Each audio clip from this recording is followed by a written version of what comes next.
Good morning, everyone. Good morning. Good morning. Um, Sorry, I think this came up as a different live stream than the other one that I had previously scheduled. So my bad, y'all. I don't know why YouTube doesn't like me sometimes. But good morning, everyone. Welcome to the chat. Welcome to the live. Hi, good morning. So today I want to talk about. Sorry, I'm trying to figure out. I want to talk about the fact that there are only two genders. People often say that that gender and sex are two different things.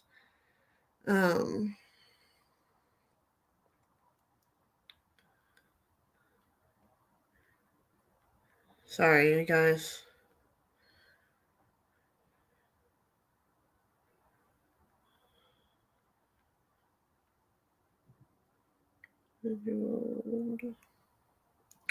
Okay, so sorry about that, you guys. I also have the other one is gone. Okay. Yeah, Kitty Cat, I don't know. I thought I set it up through StreamYard, but then it was being difficult with me, so I had to start a new one. I gotta go back in and delete the other one and then fix it. It's a mess, okay? I'm still learning things. Ignore me. My brain doesn't work all the time. Sorry, I have three different platforms going at the same time. So I want to make sure I don't miss comments anywhere. But hi, good morning. Don't be sad, kitty cat. It's the same live, just different. And then I got to figure out how to drop my whatchamacallit, the thingy thing to invite. What's this little thingy thing? Okay, there we go. I figured it out, y'all. Sorry. This is my first time having it where people can join the live, so I'm like, I don't know how to do this. There we go. Perfect. Well, hello, everyone. Good morning. Good morning. I am so glad that everybody was here. I'm super excited to talk about this topic today, have people on to discuss this. And yeah, so if you want to join, go ahead and drop the little, gosh, my brain's so tired apparently. Click on the little link that I have down there and you can join on. It's definitely a subject that I'm willing to discuss with people, but since we're the only ones here right now, I'm going to go ahead and just start with the Christian side of it all because that's who I am and that's what I represent and that's what that's what I want to get other people to understand. So welcome in, everyone. Super glad that everyone is here today. So I'll start off by saying that male and female are the only genders and sex. So, and when I was doing my research, a lot of people kept telling me, like, I think you mixed up gender and sex. And I'm like, no, those are the same exact things. But now, if you Google those things, yeah, I still don't understand StreamYard, Kanish. I messed it up. Don't ask me. I'll fix the other one later. If you Google gender versus sex, they say that it's two different things now. They say sex is your biological makeup, while gender is a social construct. They're the same things. Let's just break it down. Just because society wants to make it two different things to appease people doesn't mean that all of a sudden it's two different aspects. They're the exact same things. Your sex and your gender are one and one, okay? And there's only two of them. There's male and female, okay? And for anybody that is either on watching now or watches later and they're like, what about intersex? Intersex does not make you a different sex, okay? And for anybody that doesn't know what intersex was, because I had no idea what that meant, I had to Google it and look it up. Intersex is when either you're born with the same or with both female and male reproductive parts. You are born with additional chromosomes. You are born with certain traits biologically that may not fit into the norm of male or female. But at no point in time does that change whether you are a male or a female. No point in time.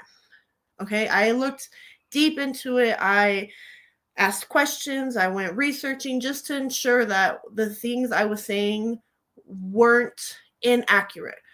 Does that mean they're not offensive? No, but I don't care about hurting your feelings with the truth. I'm sorry, but I don't.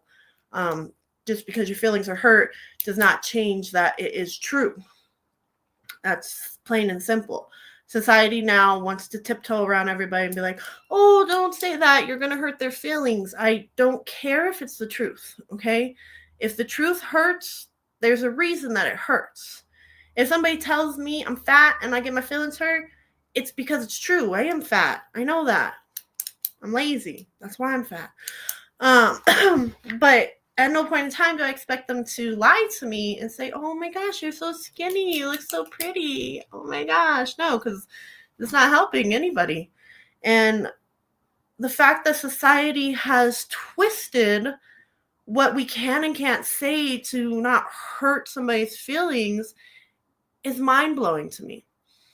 We're creating a society that cares more about somebody's thoughts than what's reality. And we feed into these delusions and we're creating people that have mental illnesses and we're saying, it's okay, don't worry, we'll support you with it. No, we need to support you with mental help. How does it make any sense for me to feed into your delusions that you are what you're not? You're either born a male or a female. Even if you have both body parts. When I was younger, I was called a hermaphrodite. And I understand that now that term is very offensive, so I won't use it much, but that's what I was taught as a child. If you had both male and female parts, you were hermaphrodite. Plain and simple. That didn't change whether you were a male or female, though. It just meant that somewhere down the line, your DNA got, what's the word? Sorry, I just lost the word. Got contaminated. So when it developed, it didn't, a certain chromosome. Hi, Todd. So glad that you can make it. I could dress as a cow. Don't make me a cow. I'm saying, like, when I was doing the research, everybody's like, oh, if I feel this way, I should be able to be called this. And there was, I'm going to forget her name now. I know it's Rhonda Conley, I think her last name was. She thought she was black, but she was whiter than I am. So why can't we call her black? Hey, Jesse, I'm so glad you guys are here. If she can't be called black because she's white, why can a man be called a girl because he thinks he's a girl? It doesn't make sense to me. Make it make sense for me, please. Please, y'all. Please make it make sense for me. If you can make it make sense for me, please join the live. I want to get all kinds of different opinions on here so that we can nail this down, because to me, there's two options. You have a penis, you have a vagina. If you have both, most of the time, only one of them works properly.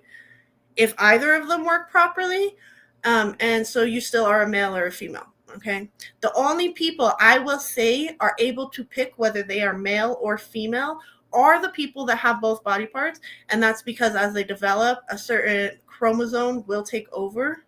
But that's it. Nobody else can say, oh, I was created wrong. God doesn't make mistakes, y'all. He don't. He really, truly does not make mistakes.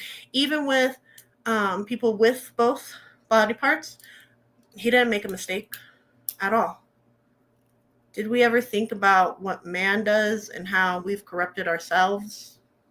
Why is it so hard to take personal now I lost that word too. I'm so sorry. My brain's tired today. Why is it so hard to take personal account for what we have done as humans? Why is that so hard? Why can we not say, hey, this is probably our fault? We do X, Y, Z. We put these extra hormones into food. We give people these medicines with things that aren't supposed to be given. We are producing all these things that are messing with our eternal bodies. And yet nobody wants to blame themselves. They just want to blame God. God made a mistake. God did this wrong. Why did God give me this body but made me feel this way? No, it's not God. Look in the mirror. Look at the big pharma companies. Look at the entire world. Look at the food that you're eating. Did you ever think that that stuff is messing you up? Why is it that we're so quick to blame the creator when the creation is the one that's all messed up? Make it make sense. Do you only want people from the opposing side, or do you? I want everybody. I want everybody to come on. If you want to come on, you have something to say, come on, please. I don't think I should be watching this, but it's interesting to hear other people's thoughts and accept them. Teapots, why do you think you shouldn't be watching it? What, have I said something inaccurate? If I have, I'll drop my link again right now. If there's something I've said that's inaccurate, come on, let's discuss it. That's what this whole live is about today. I want the other viewpoint. I want to know why the other viewpoint says that it's different, because it's not. I've looked into so much. I've been wanting to do this live for a while, but I wanted to make sure when I did it, I understood. Oh, I'm down, Mama. That's exciting. I'm gonna hop on once you get a few of your points out and stuff. All right, sounds good. It might take me a second to figure out where everybody is because it's my first time, but I'm assuming it will be pretty easy. We'll see. There's so much that I had to make sure I understood because I was ignorant in a sense, but at the same time I wasn't ignorant. I knew about the hermaphrodites. I knew about how can I be saved. We'll talk about that later, Luke. I got you. How can you be saved? But I knew these things. I didn't know exactly what the new terminology for everything was. That's where I was ignorant. I'm just not Christian, and I have trans and non-binary friends, and if that's who they want to be, then I let them be who they are. So Teapot, in that sense, I understand what you're saying. You got to let people be people. But at the same time, why are we feeding into delusions? Non-binary means that you don't have a sex, a gender. How humans aren't made that way. We literally have chromosomes that say whether we are a male or a female. So how does it make sense to say I'm non-binary? That means you don't have DNA. Like, that doesn't make sense. Everybody has DNA. And then transgender, trans literally means to transition.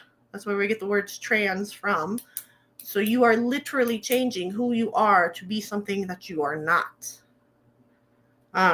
We can see that God created just two genders. And Kanisha, I'll let you talk in just a second, moments. Two genders. We have male and female. If we go to Genesis chapter 1, verse 27, it says, God created man in his own image. In the image of God, he created him. Male and female, he created them. Right there, plain and simple, he says male, female. God labels it out for us. He gives us exact words. Male, female, that's it. I dropped my pen, y'all.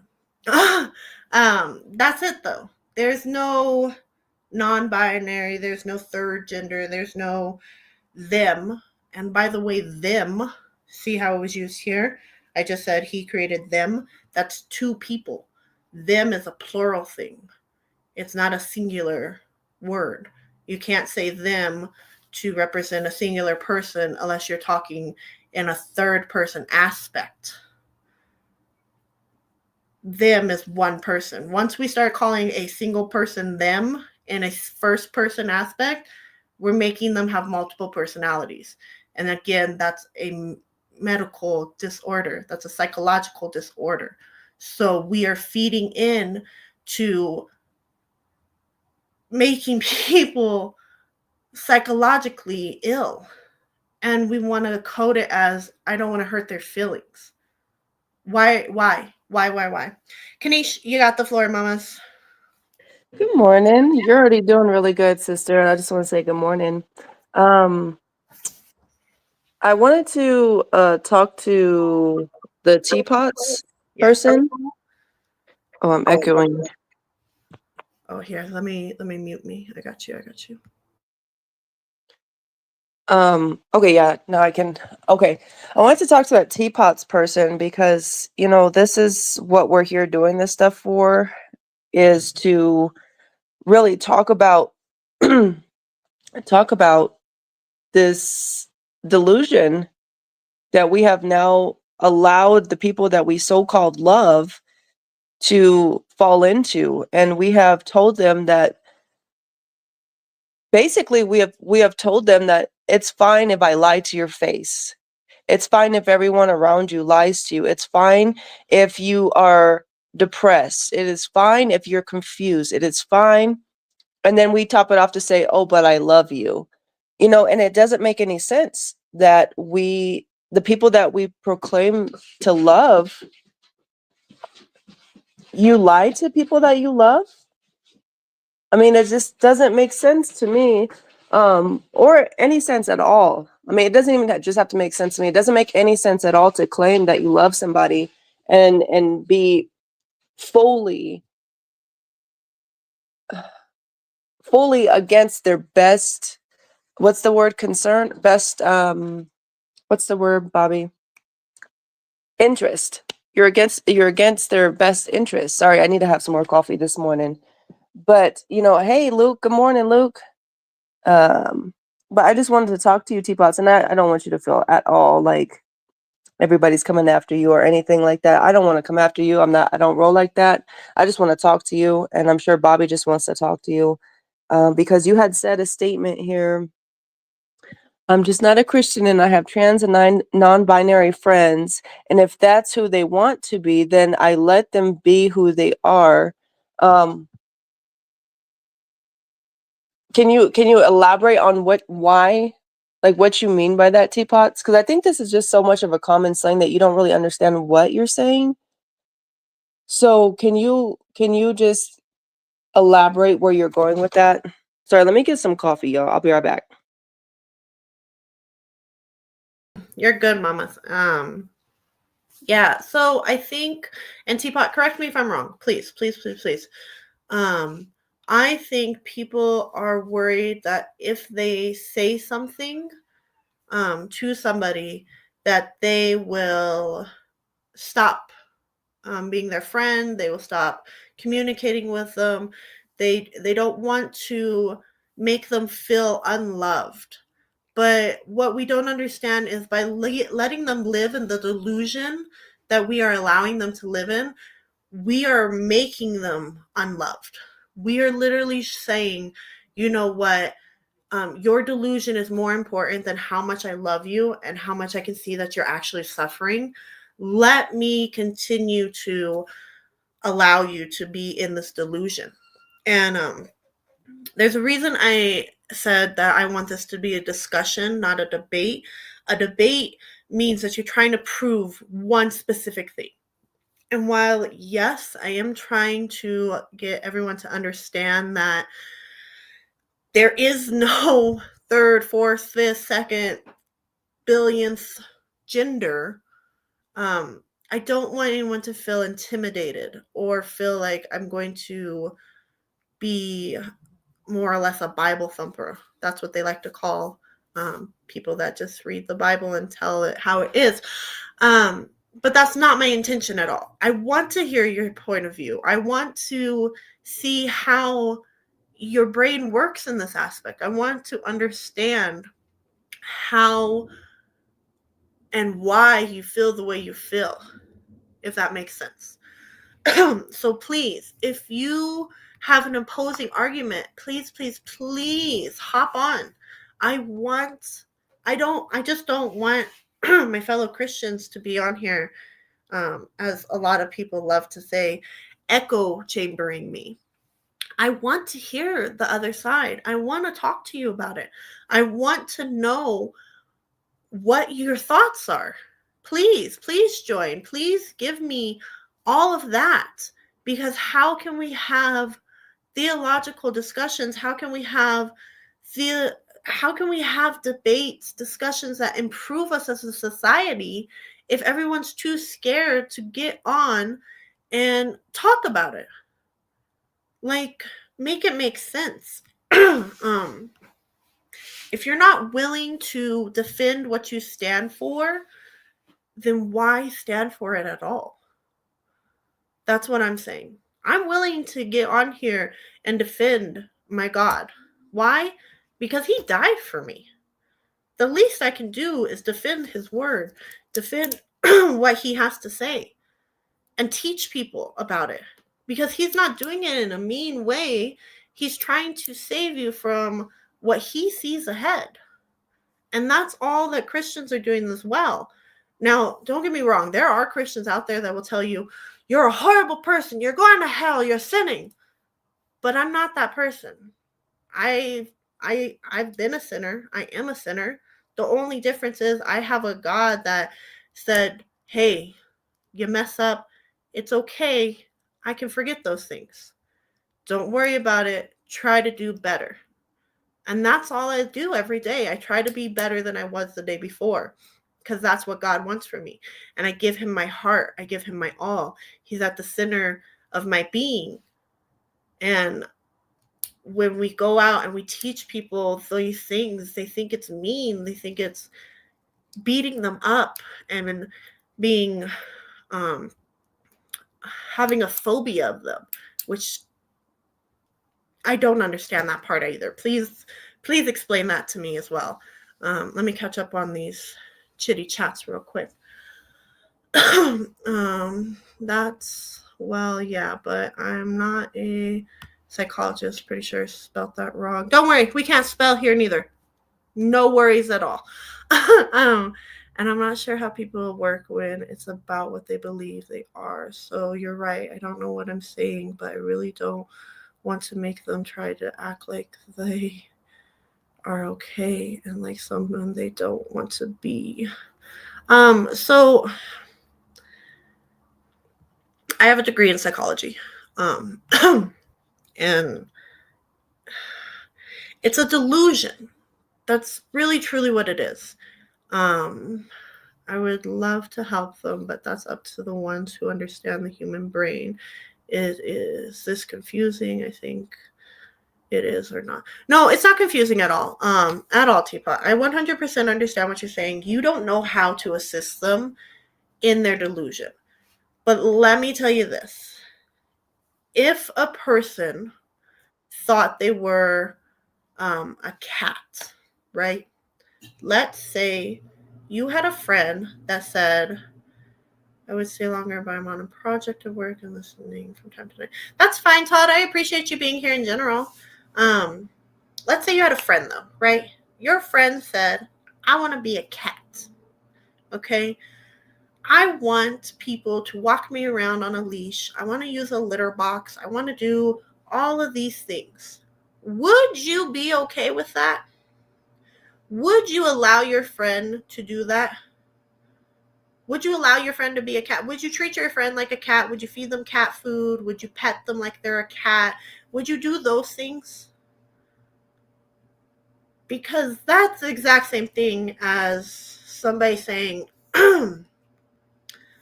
I am a woman, even though I'm a man.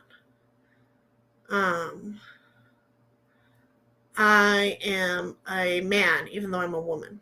Because it's not just men that are trying to say that they're women, it's also women trying to say that they're men. They're taking testosterone, which is horrible for their bodies.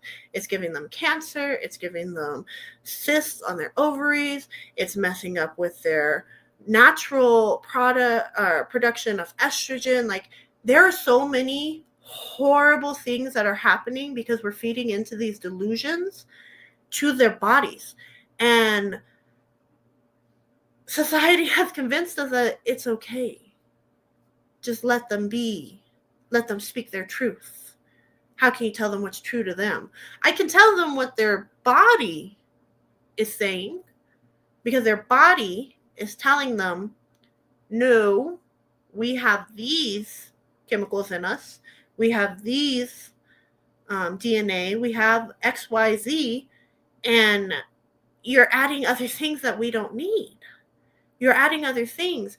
And they say that they're better once they transition, but they're actually not. Because when they go home at the end of the day, there's still part of them that's confused, that's hurting, that's doesn't understand. And then once they realize that they've messed up, they can't go back. There's people out there that have been transgender and then realized, wait, I messed up. And they've gotten I can't think of the word now. Mastectomies. It's where you cut off your boobs. They have taken testosterone. They've taken estrogen, and it messes with their body because they're biologically not that person. A cat, probably not. See, so why would you not let your friend be a cat, but you'll let your friend be a different gender? It's the same thing. Like I said at the beginning, mastectomy. Yeah, see, I don't know words neither, and I have a degree, so don't even worry about it. Like I'm saying, there's the delusions that we're feeding into is more harmful than it is helpful. Kanish, you got the stage, mamas. Oh snap! Right when I look away, then you're like, "Oh, now you got." Okay. No, I just wanted to read some. It's called the Trevor Project, and it's LGBTQ plus mental health resources, and it gives all of these statistics. And I want to read them off because this is what I'm saying. And forgive me for not being on camera, Bobby. I just had that chemical peel done, so I'm face is peeling. But this is when I'm saying you're fine with your friends and the people that you love and family members being like this for the sake of a lie. I want you to hear these statistics, and then I want to ask you the question: are you still okay with them living this way despite what we're getting ready to read? So the first one says suicide is the second leading cause of death among young people. That's crazy. When it says age 10 to 14, and the third leading cause death among 15 to 24-year-olds. This is coming from the Centers for Disease Control and Prevention. Lesbian, gay, bisexual, transgender, queer, and questioning LGBTQ plus young people are at a significantly increased risk. LGBTQ plus young people are more than 4 times likely to attempt suicide than their peers. That's insane, guys. Like, I'm going to read a couple more things, but that's insane. And this is what I'm saying. For the sake of a lie, you really say, I'll let you be whoever you want to be for the sake of a lie, knowing that this is the community that comes with it. This is the mindset. Because we got to stop acting like we're not who we hang around. Because we are who we hang around. And this is the majority of the LGBTQ community. They're confused, they're depressed, they're suicidal, they're angry, they are losing friendships and families over this. And it's not because it's a good thing or the right thing they're doing. No, it's because it's a lie, and it's actually causing harm. So the families and everybody is breaking up over it. I mean, you as the person that affirms somebody's delusion, somebody's lie, how can you say you love them then? Because that's not love. That you're doing actually the opposite. And this is where I would love if anyone came on your show, Bobby, and talked with you about this today. But I would love to hear how they would defend that is actually love by letting them go down such a path like this. That's all I'm going to say. I'm going to jump off. Hey guys. Hey Bobby. Hola, kitty cat. I'm so happy you Hey, hopped on. Felicia. Oh, why'd she leave? Oh, okay. I don't know if she mentioned this because I hopped on in the middle of her talking, but I was looking up some statistics, and of course, I don't mind being corrected. This is just what I saw. But I looked up what are the suicide rates of a transgendered person that can't detransition, like they can't go from what they originally were, right? It was 44%. Do you know how much 44% amount of people is? That is a lot of people. And it just goes to show, just like Kanisha was saying, there's people out there who transition. And I don't know if you guys know, maybe drop it in the chat, of a young girl named Jazz Jennings that transitioned as a very young girl. So you have to understand there's people that are transitioning at a very young age, and their parents are allowing this stuff, not realizing that because it's not a natural thing, because that's not how we were what we're not supposed to be doing is transitioning. You're going to get anxiety, you're going to feel lost because your mind is not actually in line with your bodily functions, right? Like you're literally, it's kind of like shooting up oil or something. Like, of course you are going to feel unnatural because it's not a natural thing. And unfortunately, I just see so many parents, and it's just so normal for a 3-year-old to say, "Mom, I feel like a boy." And then just be like, okay, well, let's go shoot you up with some hormones. That's not okay. What we need to be doing as a society for our children is saying, hey, why do you feel like this? Is it because you like to wear boy clothes? I used to wear boy clothes all the time. Does that make me a boy? No. And it's just really sad. It's just really sad that nowadays you can just say that you feel like something, and then your parents, the ones who are supposed to raise you and love you, and not, you know um what is that word? Guys, I'm having a brain fart. What is it when you, like, when someone is trying to do something, or let's just say you're an alcoholic, right? Bobby, maybe you can help me. Enabler. Like, you don't enable their behavior, you help them. And at such a young age, at any age, that shouldn't be a thing. But anyways, guys, I'm like Kanisha, I need some coffee, but I wanted to address something because it's a verse in Proverbs 27:6 that says, faithful are the wounds of a friend, but profuse are the kisses of an enemy. So, a true friend, this is for teapots, a true friend is going to be honest and confront you about your wrongdoings, even if it stings, even if it hurts, right? When you love somebody, you will do anything not to see them essentially destroy themselves. And I know it's hard because we have friends and we love them and we just want the best for them. And we're like, oh, but I don't want to be the one to tell them that what they're doing is wrong. And I understand, but I would rather any of my sisters in Christ tell me, Kat, this is wrong. This is something that's going to lead you to destruction, versus them just being like, yeah, Kat, you're a guy. Yeah, like, go ahead. Like, down the line, that's going to cause some serious consequences. You know what I mean? Um, two more points, and then I'll let you talk because I'm all over the place. Hey, Cassie. Um, Another verse in Proverbs 29:5 says, "Those who give false praise to their neighbor are setting a trap for them." So you're giving all this praise, you're giving all this like, oh yeah, no, you're awesome or whatever. No, I think what you're doing is great. Again, you're setting a trap for them. You're setting a trap for your who should be your friend. So I think that's horrible. My last point that I wanted to make is, if this was a natural thing, if becoming a man, transitioning to a man to a woman, vice versa, if this was a natural thing, why aren't you able to use your surgically put on part? Once you put on, once you get a surgically whatever penis or vagina onto you, it's literally just like a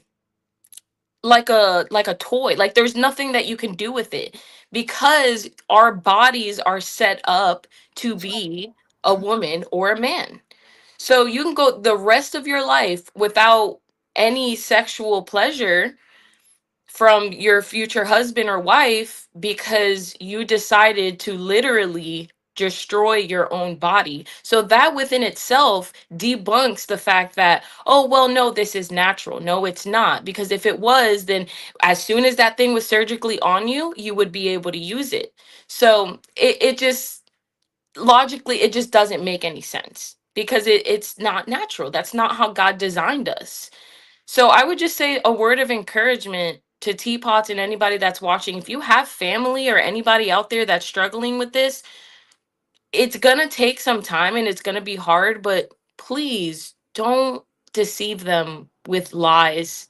Lovingly correct them and continue to search and do your research, because yeah, of course we don't just want to jump in down somebody's throat, but don't lie to these people, because they're deceived and they could be on the verge of committing suicide because society says it's okay for you to be the opposite gender, and that it's just, yeah. But anyways, that was a lot, because y'all know me, I talk a lot, but yeah, that's what I wanted to say. Thank you, girly girl. I appreciate that. Yeah, it's so true. It's 100% true. If it was uh something that was natural, the hormones that they were putting in also wouldn't be rejected by their body. Their body wouldn't be freaking out like, what's this extra testosterone? What's this extra estrogen? They wouldn't be developing cancer. They wouldn't be developing cysts on their ovaries and in their testicles. They wouldn't have all these side effects if it was what is supposed to happen. Just because somebody feels like a boy doesn't make them a boy.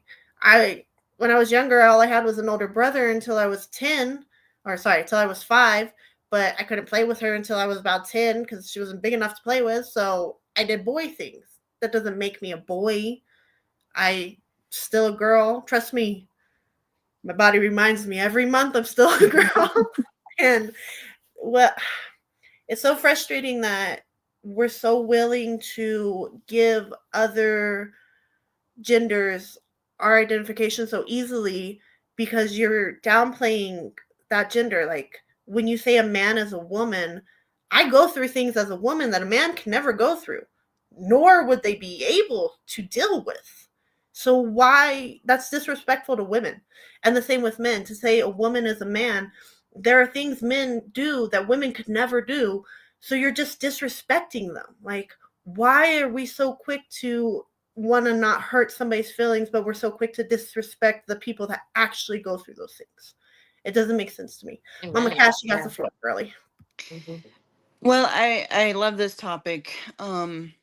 I happen to be a mother of a transgender son.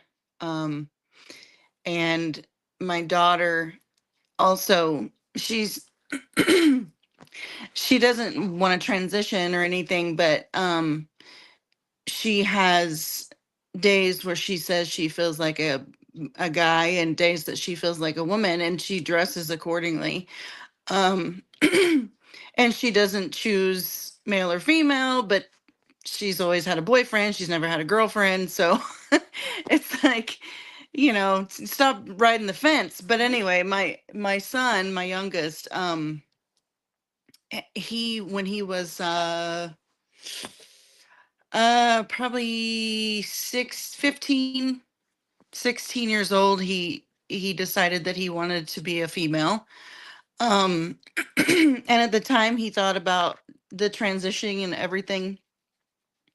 Um, but a couple of years ago, he told me that he had decided that he wasn't going to transition, which I was very thankful for. But he even started taking some hormones when he was allowed to, which it didn't do anything to him, thankfully.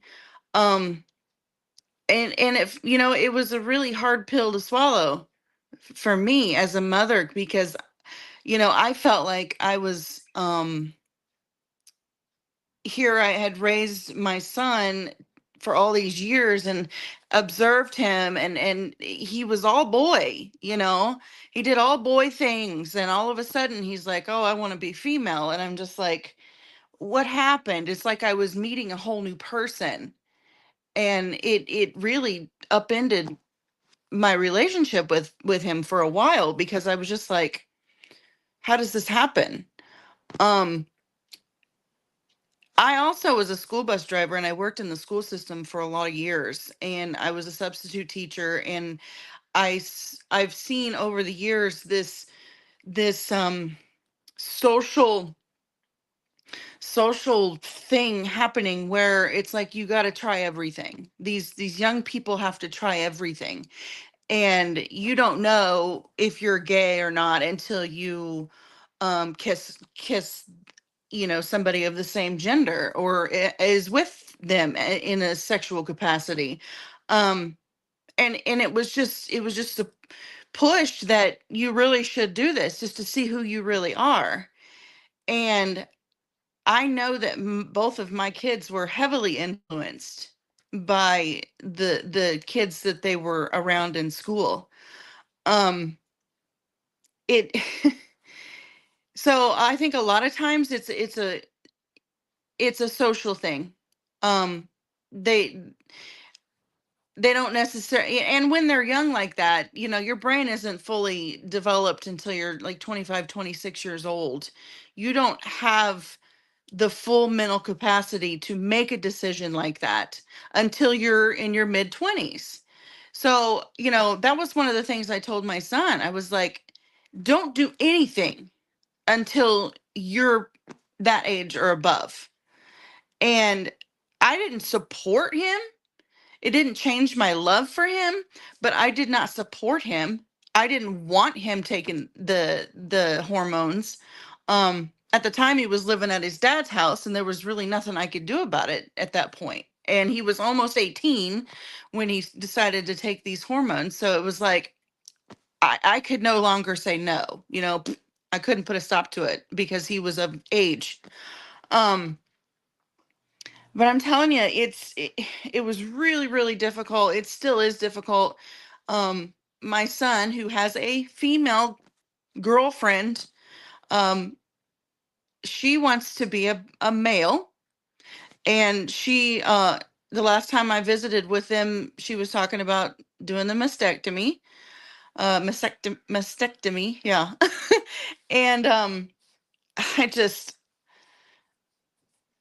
I just kind of didn't say anything because I was trying. I did speak with them about Jesus and the Bible, and I really have just now started on that level of communication with them again, because I raised them to believe in God, you know, but through their teen years it's like they said, no, we're not doing that. Well, then now I've just started talking about the Bible and Jesus again. And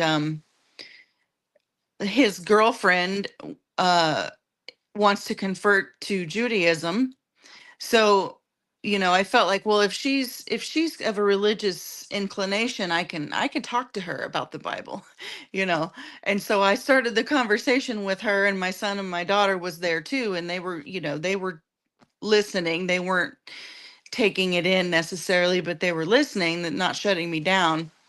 Um so I feel like there's still hope. You know, my son no longer wants to transition. He considers himself non-binary, which he doesn't want to be identified as male or female. And my daughter, she has said as much, you know, that she's non-binary. Um, But again, I feel like that is just a very social situation that's being pushed by society versus actual uh actual personal choice or an actual clinical issue. You know what I'm saying? Yeah, no, I completely understand. And that's so. How does your son feel about his girlfriend wanting to do that? He fully supports her. That's Yeah. interesting. That's Yeah, interesting. he fully supports her because that is, for the longest time, that was what he wanted to do as well.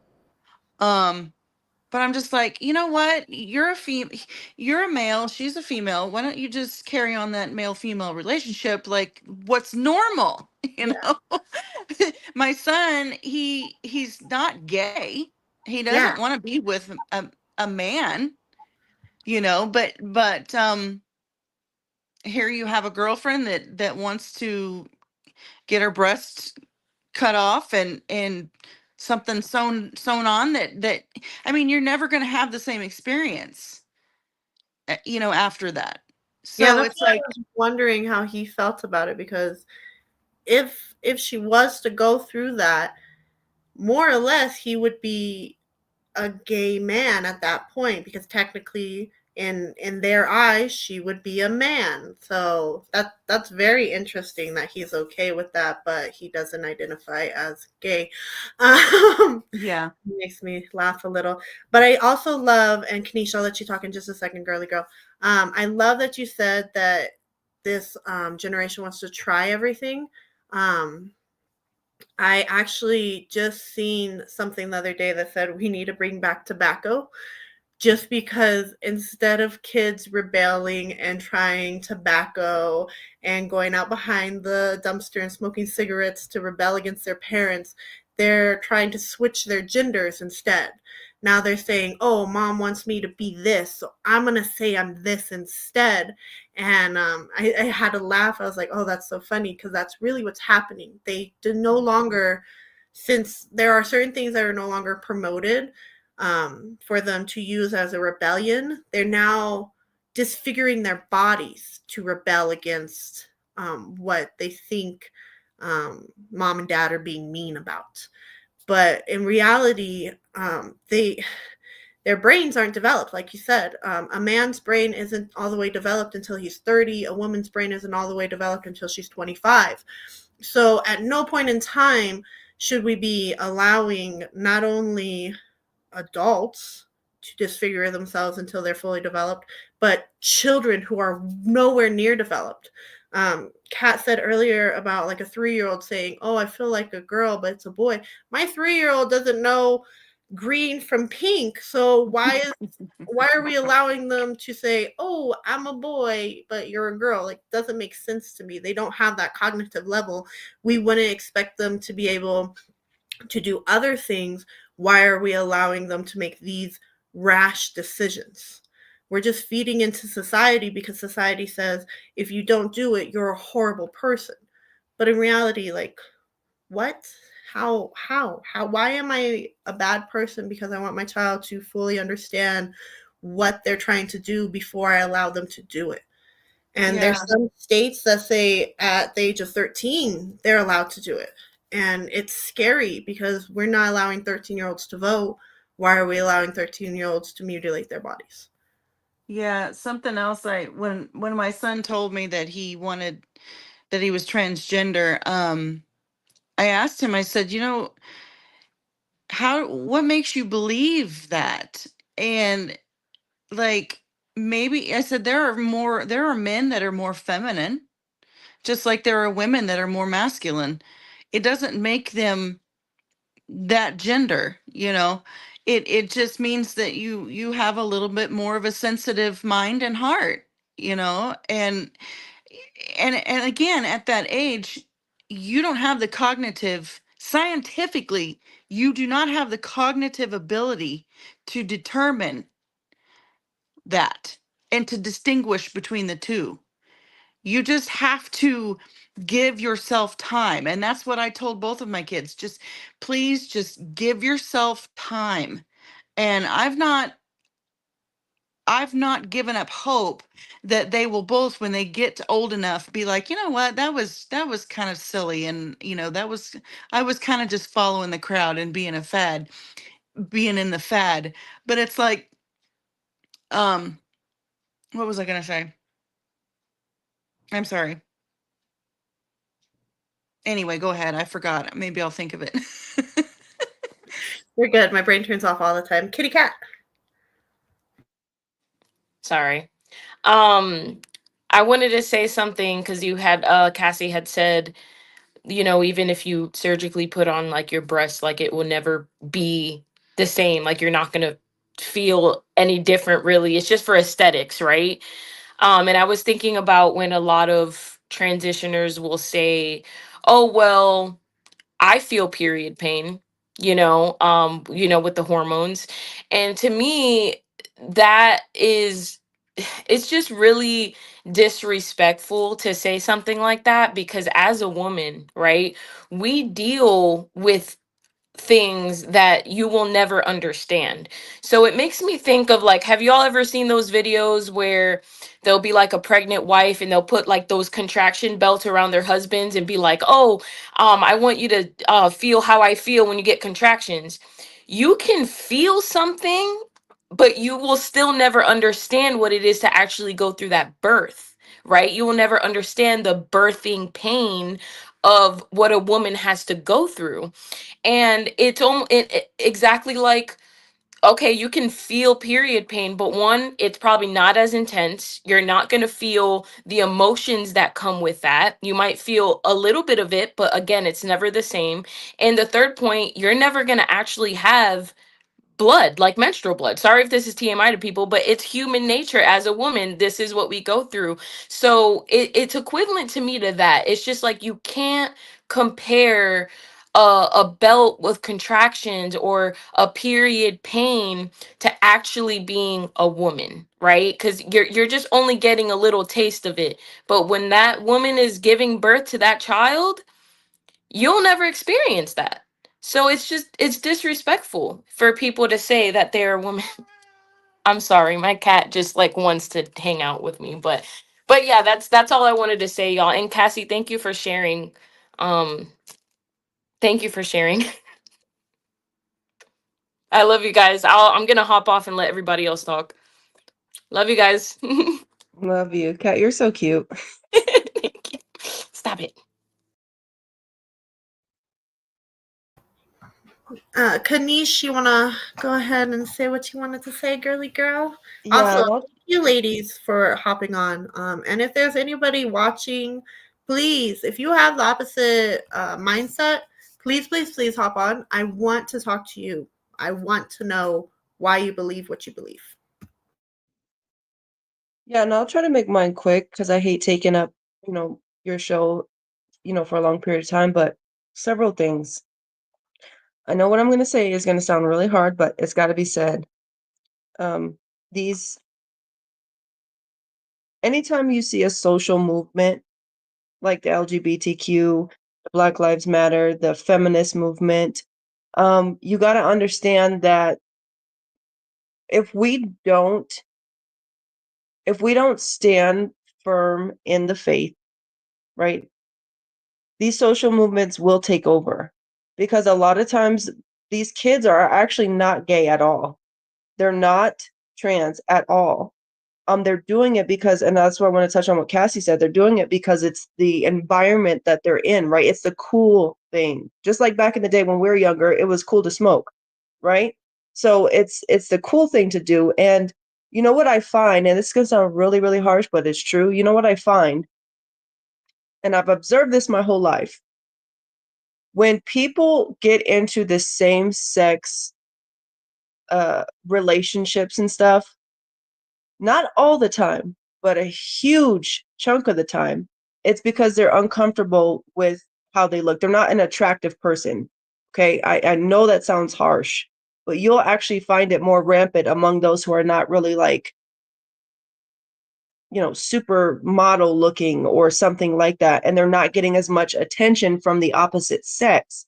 And so they say, since I'm not finding love here, my friends accept me, and maybe I can find someone in that community. And I know that sounds hard, but I've seen it happen so many times. Even before I was a Christian, I noticed this pattern, right? And it's not to say that you have to be ugly to be a LGBTQ whatever. That's not what I'm saying. But just pay attention. Just watch the people that come out in this community. And I want to tell you guys, Jesus loves you. Okay, you are not going to be alone your entire life. People, the opposite sex will love you. You are enough, and you have to be patient, and you have to really find your identity in Jesus, not in yourself, and not in especially not in the world, right? And another thing that I know is a part of it. Of course, all of this is demonic, right? This is nothing new under the sun. But another thing that I've noticed is that the reason why this is happening is because the fathers have stepped out of the homes. And there's been divorce rate. I'm a divorced person. This is my third marriage. You know what I'm saying? And praise God, I didn't have any kids in my previous marriages. But if the father is not in the home, and the woman has to take care and provide and be the teacher, everything, unfortunately, you are more likely to fall into these social movements, not just the LGBTQ, but any type of movement. Why? Because women are emotionally driven, unfortunately. Men have this sense of authority and protection and responsibility, and women are more emotional, helpmates, comforting. And so when all of the parenting falls onto the feminine side, then it's more than likely you're going to fall into an emotional society reaction, right? And then another thing that causes this stuff too is sexual trauma. Bobby and I are actually getting ready to do a podcast that is going to be very intense. I don't want anyone who is under 18 watching that, but we're going to be talking about some really intense things on sexual trauma and generational curses. But this is another thing that's happening too, is a generational curse on these, not just this generation, but even my generation and the generation before is when it started to creep in, and now it's just running rampant, right? It's on a downward spiral. And so this has a lot to do with it. We have got to be better on getting our kids off the devices, y'all. I know it's easy to pop our kids in front of TV and do whatever we want to, or give them a tablet to make them stop crying, but we have got to get them off, because this is the key. When the reason why there was such a fast turning rate at the beginning of the century here is because of technology. And now that technology, you can find anything within a millisecond. The kids are exploring dark paths, and they're not only exploring it for themselves, they're sharing it among their peers.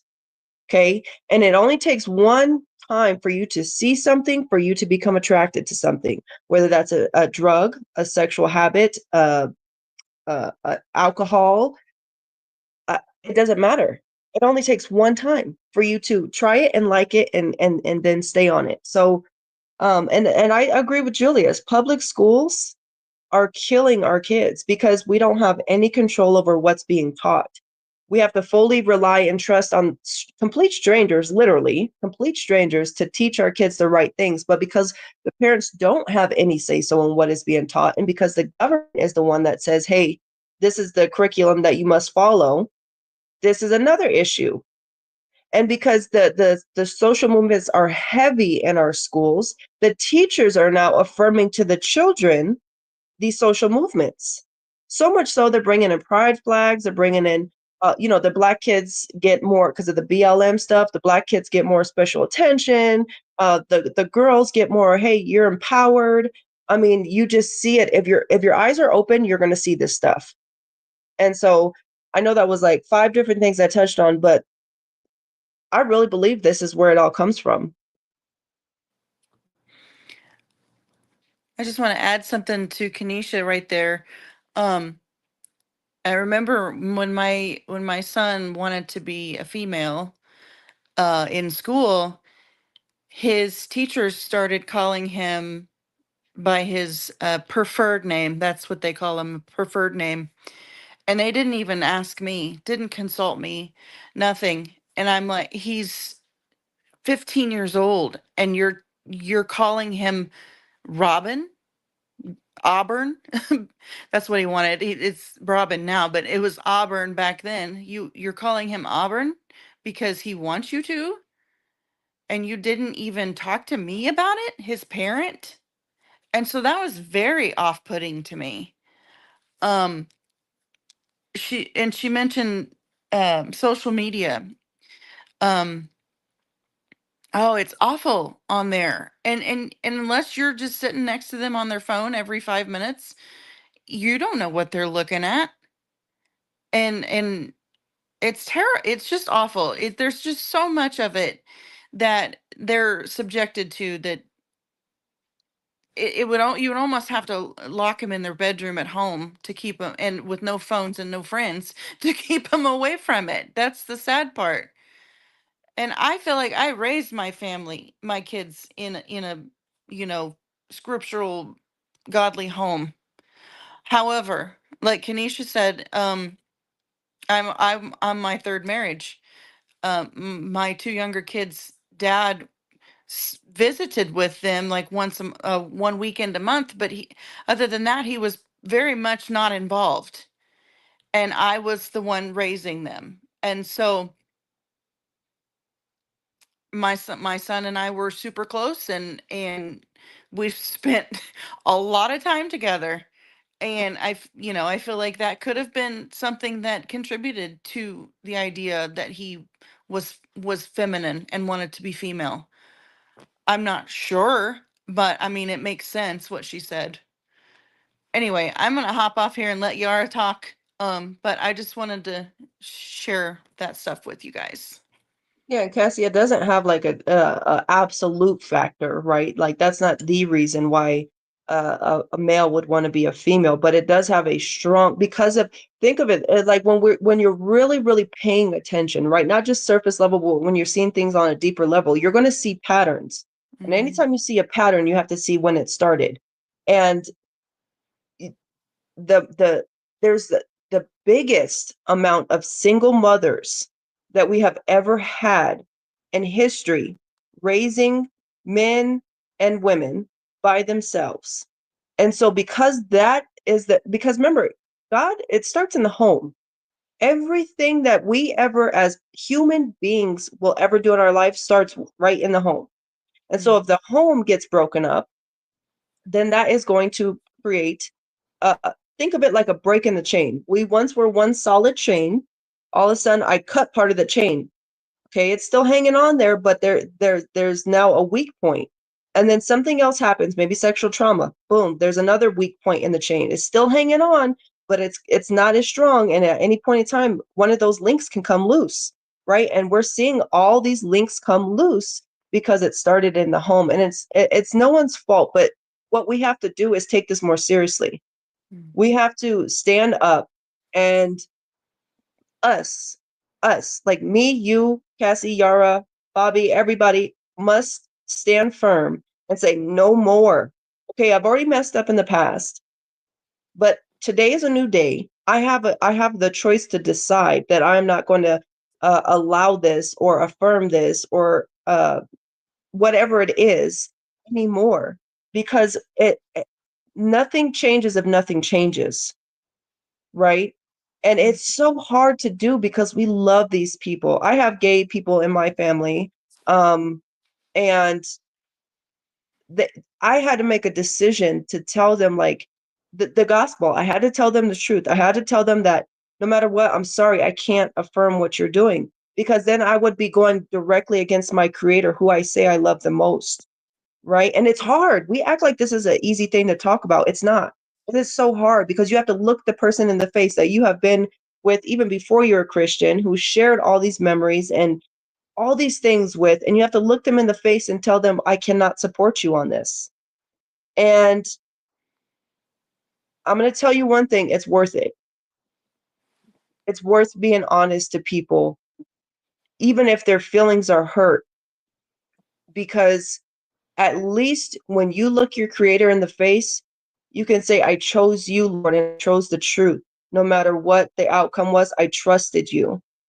And that's where we need to hang our feet, stand firm on that foundation. So it's not your fault. But it always does, if we're being really, really honest, it always does have effect because the men have now been booted out of the home or left the home, one of the two. And us women have no choice because we are not going to let our children be homeless or go into foster care for our own selfish needs, right? So we have no choice but to raise a family by ourselves. And so the men have got to really start being men again. Like, it drives me nuts, these sissified, weak, selfish men that the society has running rampant nowadays. Right. And meanwhile, this is why the females are taking over, which is out of the order of God, and which is why we're seeing chaos. But anyway, I'm going to hop off too. I'm going to let Yara talk. And I just wanted to touch on what Cassie said, because what she's saying is so true. And it's such a tough thing to talk about. So. Yeah. Thank you. I'm going to hop off too. See ya. Well, hello, Miss Yar. Hello. I hope What is your opinion? I seem like I'm a little bit glitchy. I was hoping you can hear me okay. Okay, cool. I was just wanting to know if you mind if I share a small testimony that actually has to do with this very subject. Yeah, please, go right ahead. So when I was a little girl, I grew up in a broken home. My father left, and I was, hold on one second. Every single time when I want to talk, that's when people start texting me. So I grew up in a broken home. My dad left when I was young, so I only had my mom to teach me things, and she wasn't fully all the way there because of decisions that she was making to do drugs and drinking alcohol. And so there were a lot of things that were allowed for me to see when I was little. And I could remember as young as 6 years old wanting to be a little boy. And the reason that I wanted to be a little boy is because I only hung out with boys. Whenever I would hang out with girls, I felt like I didn't get along with girls. The boys always treated me as one of them. They didn't even look at me as a girl. I played with them as if I was a boy. And it even like went into all the way to when I was in high school. I hung out with boys more than I hung out with girls. And I used to be called Mowgli. I don't know if you guys have heard of the Jungle Book, but I was called Mowgli when I was little because all the way up to, I think, like 7 or 8 years old, I would try to run around with no shirt on and just shorts or underwear. And there was one point that I remember my mom like really disciplining me and getting upset at me one time because she was like, you need to wear a shirt because you're a girl. And this was by the time I was like 7 or 8 years old. And I just didn't want to wear a shirt. I wanted to be like one of the boys. Like I wanted to have my shirt off too. And I didn't understand that the breast thing. And then as I continued getting older into puberty age, like 13 years old, I still wanted to be a boy. I dressed like a boy. I cut my hair short like a boy. I hung out with the guys. And again, like this was like the girls were getting jealous of me in grade school because their boyfriends would be hanging out with me. And they were sitting and thinking, what is she doing hanging out with my boyfriend? And I'm like, I don't even think of your boyfriend that way. We're just one of the guys. I'm playing video games with him. I'm riding bikes outside. There was like nothing where I was thinking I wanted a boyfriend or anything like that. And then there were even times that when I would sleep at night, I would wish and dream with all of my might that I would wake up as a boy. I would be staring at the ceiling thinking that all of my problems would go away if I weren't a girl. And I like looked, and this is like the really strange thing, is I looked as if I was a man. Not only would all of my problems go away, but I could be a more dominant person. I wouldn't cry all the time. I felt like people would listen to me more. I would have more of a voice. I just like, there was just a lot of things that I hated about being a girl when I was younger. And then as I got into 7th and 8th grade, this is by the time I was like 14 to 15 years old, I asked for the first time a girl out. I wrote on a letter, and she was my best friend that was a female. And since I wasn't familiar with having friends that were girls, and then also on top of that, she told me she was bisexual. And then I got interested in the bisexual stuff, and that was also another thing that was interesting to people. If you told somebody you were bisexual, you were immediately interesting. Because you said, like, because a person would say that you like both genders. And so I asked this girl out on a note, and she denied. She didn't want to be my girlfriend. And I'm like, you said you're bisexual and you're like my best friend. Why don't you want to be my girlfriend? So that confused me. And like I said, I was only like in 7th or 8th grade, but then I found out later that there was a guy that was asking her out and stuff. So it's like, this was what was going on in my mind at 7th and 8th grade, was being sexual, having a relationship, identifying as bisexual, because that made not only boys but girls interested in me. So it was like I was getting all of this attention. And then as I got older, I tried explaining to my family that I felt bisexual. And when I did that, my mom dismissed it. She was doing the dishes and she was just like, oh, it's just a phase that you're going through. I even said that too when I was in high school. And then when I said it to one of my sisters, she said that that was disgusting. She was just like, that's extremely gross. Like, I don't know how a person can like somebody that is the same gender. So she actually made me feel like an inch tall, my sister. And so I just kind of stopped talking to people about it in my family, and it was something that I did secretly in school. And fast forward, I was too afraid after asking that one girl out to be with another girl because of my family on how religious they are. So I decided to be with boys, but I was never sexually attracted to them. And then I thought I was actually gay. I thought there was something like where I went through at least, I would say, 5 to 6 years where whenever I had a relationship, I wasn't sexually attracted to my partner that was a male. And I just accepted it. And it was something that I quietly suffered for a long time. And I've been married twice. So on my last marriage, the guy that I married, he was okay that I was bisexual when I had told him that I was bisexual. And I'm not saying that I am anymore. I don't claim that. But he was okay with me identifying as that. And even then, so him and I weren't intimate that way a lot. Like, there was one time that, like, I was with this guy for 6 years.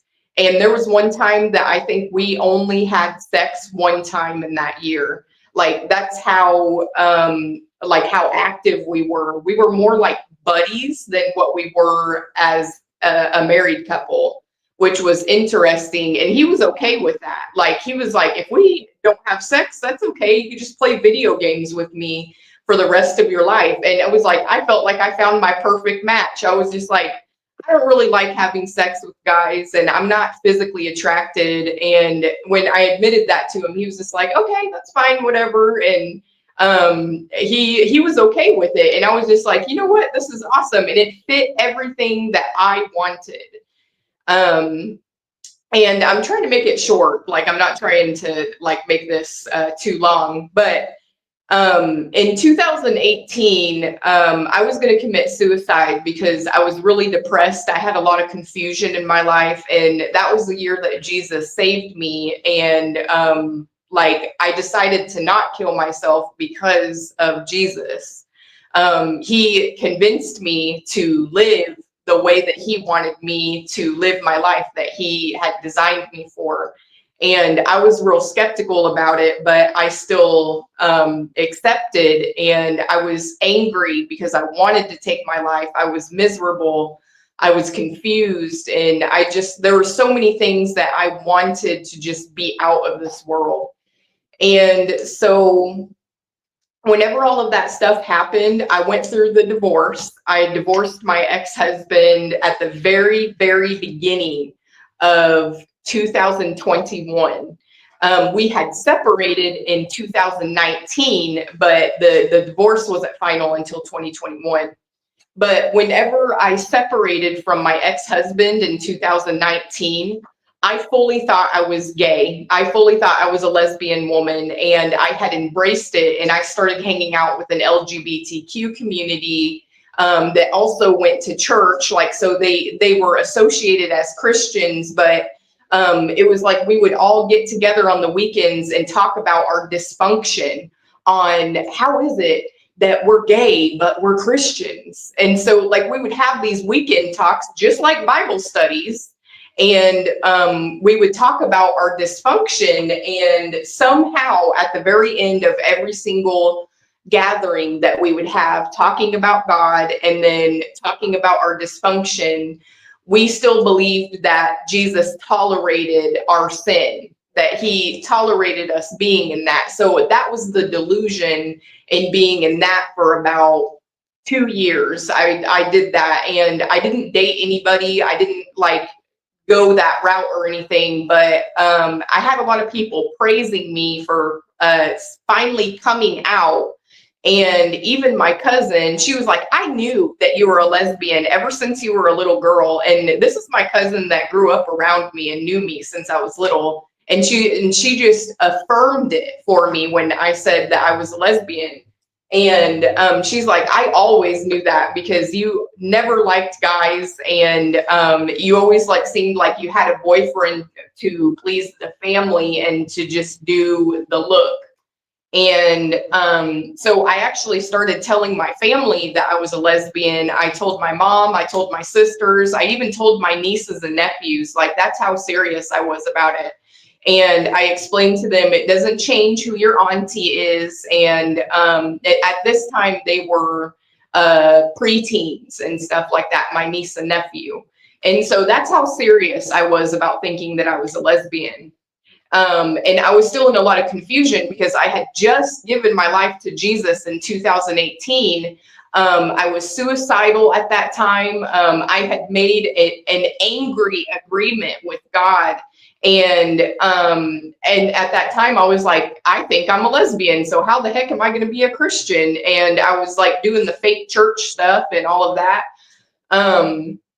But long story short, I discovered and had revelation with Jesus that it was something spiritual. It was something demonic. And I don't want to take up too much more of your time, Bobby, but I just simply want to end my testimony with, if it weren't for Jesus telling me the truth, I would probably still identify as a lesbian woman today. If it weren't for me allowing Holy Spirit to explain to me how he designed me and how much that he loves me, and I had to accept and receive God's love, because if I did not accept Jesus's love, I'm no better than Judas Iscariot. I would reject him all over again after he had saved me in 2018 and convinced me to not take my life.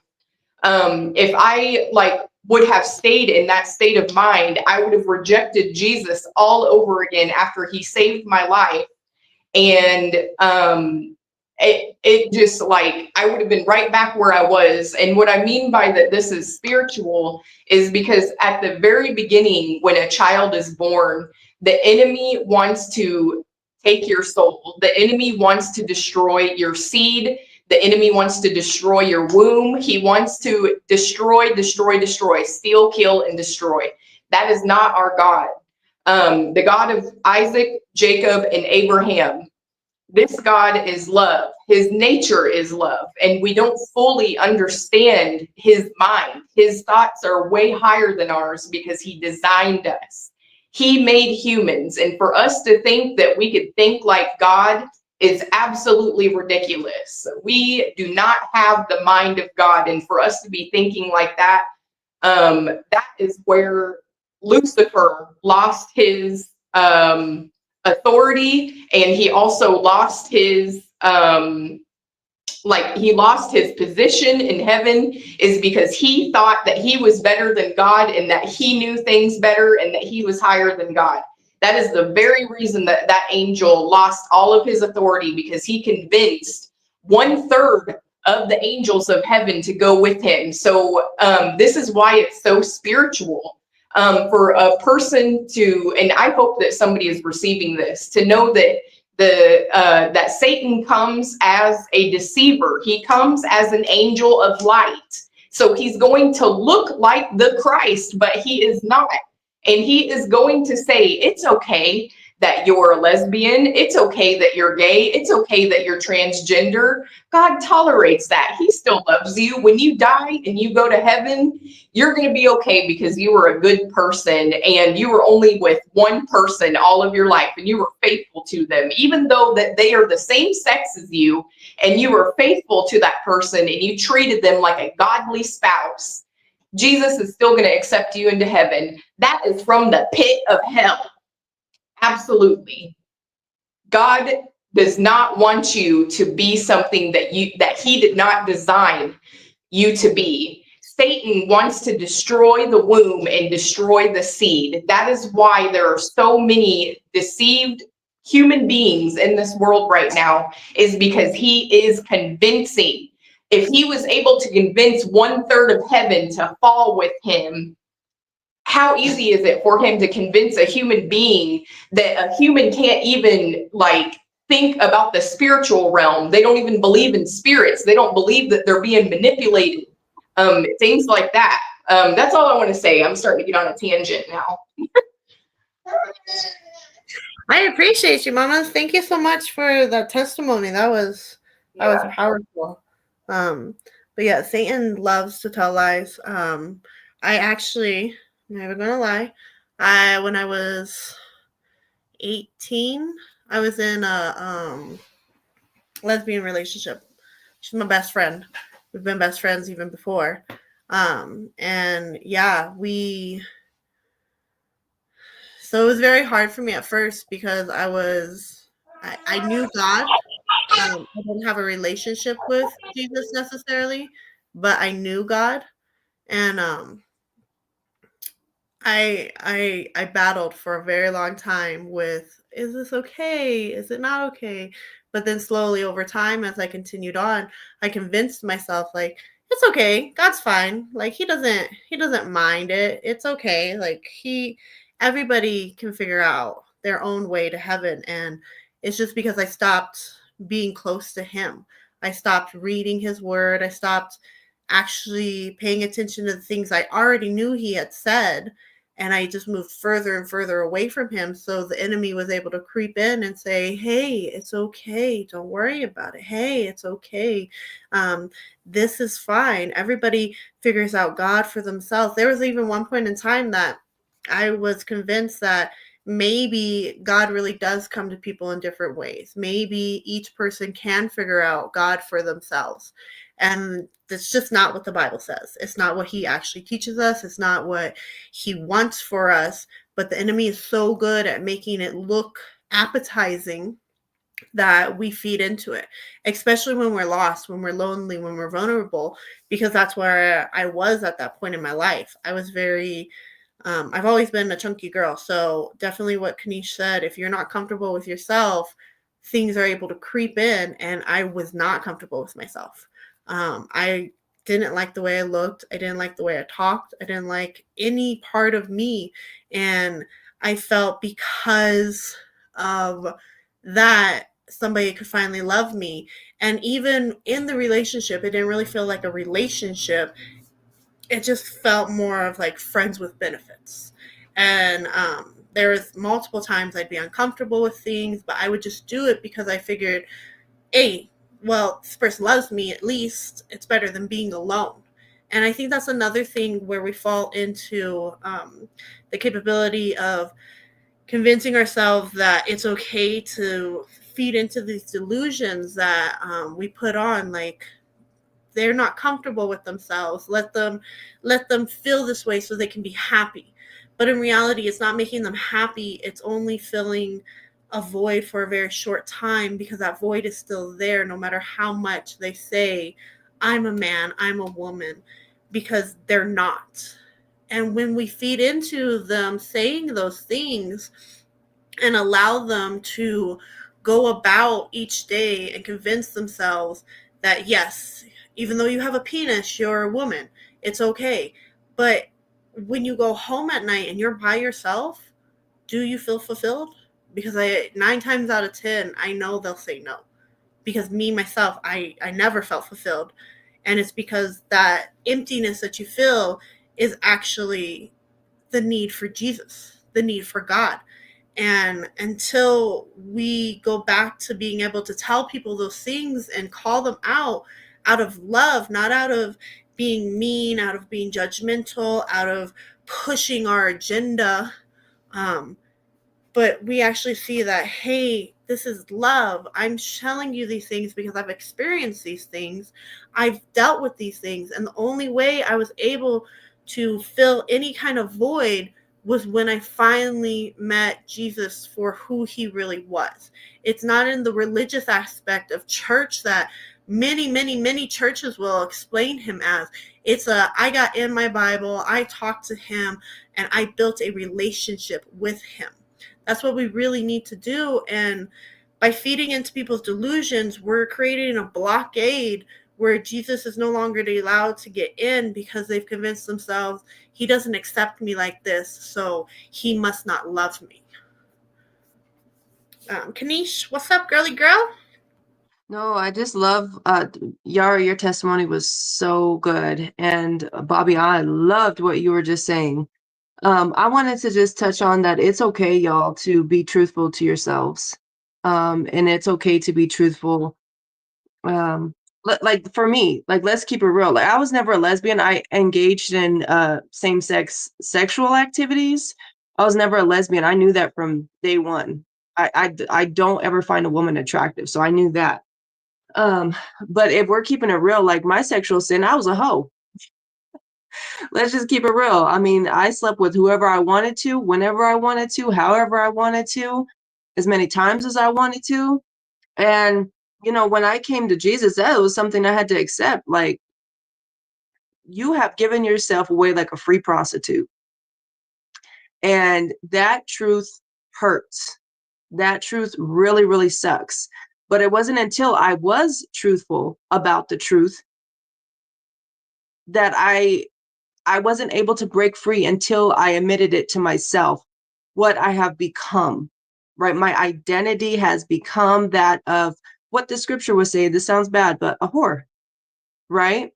And again, I know the audience is probably like, that's a hard word to say, but if we're going to be honest and tell the LGBTQ community that they need to be honest about what they're doing, I'm going to be honest with y'all and tell y'all about what I was doing, and it scars you for life, and it shapes your it shapes your identity into that one of a tainted, dark, depressed, and demonic identity. But when you give your life to Christ, you're able to expose, because God is light, and he will expose all the dark areas in your life. And not just expose it, but bring you to the truth and bring you into the comfort of the actual identity that you have, that God has given you, the truth, not the lie. He set you completely, yes, girl, I was just getting ready to say that. Look, Kat's taking the words out of my mouth. He sets you completely free, absolutely free, with no strings attached. And he helps you to become the person that God created you to be, which, guys, listen, that's where the power lies. You are now able to think clearly. You're not depressed. You are actually a one of peace. You're able to make the right financial decisions. You're able to actually help your neighbor. You're actually able to help your family members going through things. You can have sex with your husband, or if you're a man, with your wife, without feeling like, I gotta go. I'm I sorry. gotta go. He's Yeah. going crazy. I gotta Go go. ahead, girl. Go ahead. But you're able to have sex without feeling this filth. You know what I'm saying? And again, I'm sorry, Bobby, I know this is like really strong words that I'm using, sister, but I think if we're going to tell the LGBTQ community about stuff, we have to be honest about our stuff too, right? And so that's why I wanted to use strong words about my past. But Bobby, I love that you're doing this, sister. I'm going to give you the floor. Give it back to you, but I love that you're doing this. It takes such boldness, girl, and I'm so proud of you.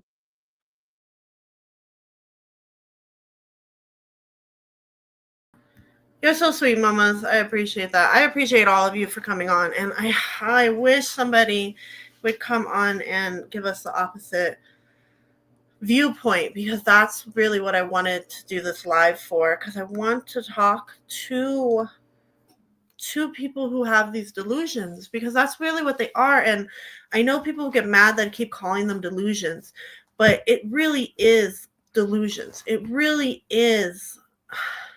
It's a mental illness. It's identification dysphoria. They literally call it gender dysphoria. Why are we trying to mask it as anything different? A dysphoria is a mental illness. And like I said, for anybody that's just barely tuning in, intersex does not change whether you're a man or a woman. It is still, you are either a man or a woman. Just because you have additional hormones, just because you have additional chromosomes, just because you may have both body parts, does not change whether you are a man biologically or a woman biologically. If 1,000 years from now, right?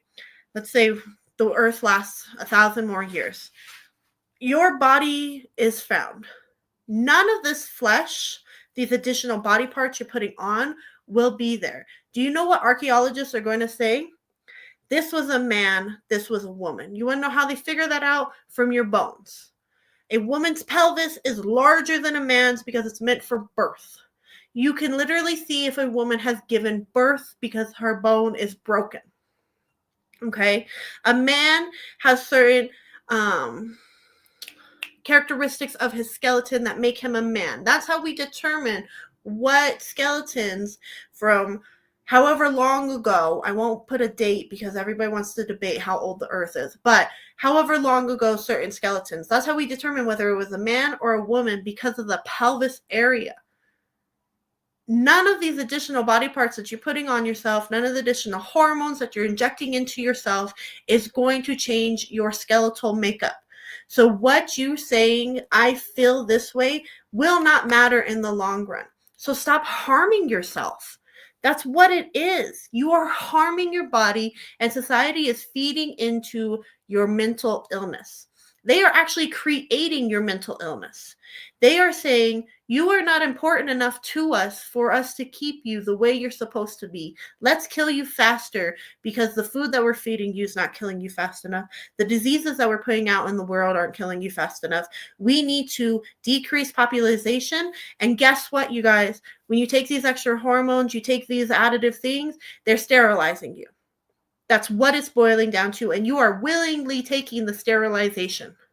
You are willingly saying, let's stop humanity from happening altogether. Whether you believe in God or not, that's what you're saying. God gives us the gift of life, but you're saying, nope, sorry, I don't deserve to have that gift come from me. Whether you're a man or a woman, the woman bears the egg, the man bears the seed. They have to come together to make a person. Okay? Like, when you change those things, you're saying, sorry, God, even though you gave me the capability to create another person, I think you were wrong. So I'm going to take this stuff that will, in the long run, mess up me, sterilize me.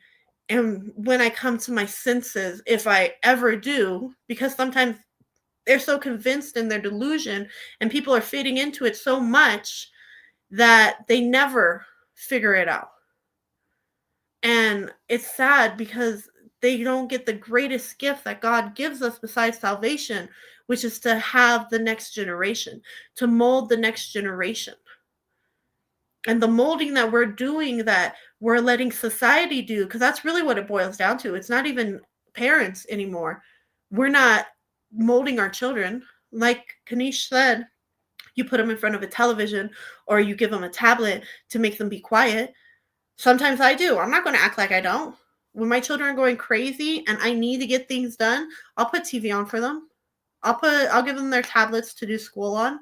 But my thing is, I don't let them do certain things. I don't allow them to watch certain things. And if they have their tablet, it's strict. My children are tiny people. I don't need them out in the world seeing all these things. I don't want them to see these things. And if we're going to say it's okay for a man to say he's a woman, why is it not okay for P to say they're just sexually attracted to young people? What's the difference? And people will say, oh, whoa, that's bad, that's wrong. No, it's a slippery slope that we're heading down. Because if we say yes to this, why can't we say yes to that? Where does it stop? Where does it become too much? Hi, Todd. I'm so glad you're back. And then at the same time, how does identifying as something change who you really are? If that's the case, I identify as a billionaire who owns acres and acres of land, multiple businesses, and everything. Let me go check my bank account and see if that money dropped yet, y'all. Let me see. No, because that's craziness. Like, it's the same thing. Sorry, you guys. I'm just checking on my tiny people. He's saying mom, but he still seems tired. Sorry, you guys. My tiny people are starting to wake up, so I'm gonna have to hop off soon. See, yeah, I'm saying I don't see the difference in giving into one delusion but not another. This was interesting, but I gotta go. I appreciate you coming, Teapot. Thank you so very much for listening. Like, that means a lot to me. So thank you. And I hope you come back. You can app me a couple thousand. Hey, listen, if saying that I'm a billionaire happens, I will definitely cash app y'all. But if we're not willing to allow people to change their race, why are we really willing to allow them to change their gender? There are two genders. You're either a male or a female. They're just now waking up, and that's a blessing. Amen. Yes, Todd, it really is. If Rhonda, I know I don't have her last name right. I don't think it's Conley. But if she can't say that she is a black woman because people say she's white, why can a man say that he's a woman, or a woman say that she's a man? You're changing your biologicalness. And we say, oh, you can't say that because it's blackface. What are we going to call it that you're dressing up? We have a word for it. We just all of a sudden stop calling people it. It's called drag. You're dressing in drag. There's a whole show on television about it. Come on. Like, make it make sense, y'all. That's the other thing. Society hypens all these things. Now in cartoons, you have transgender or non-binary children. You have it in movies now. You have television shows about it. You have all these things, but we're not taking it for what it really is. It's harmful. You're harming your body. You're harming yourself. Kanish said, if we're going to talk to you guys, be straight up. I'll be straight up. Not only was I in a lesbian relationship, I had sexual activity during it, yes.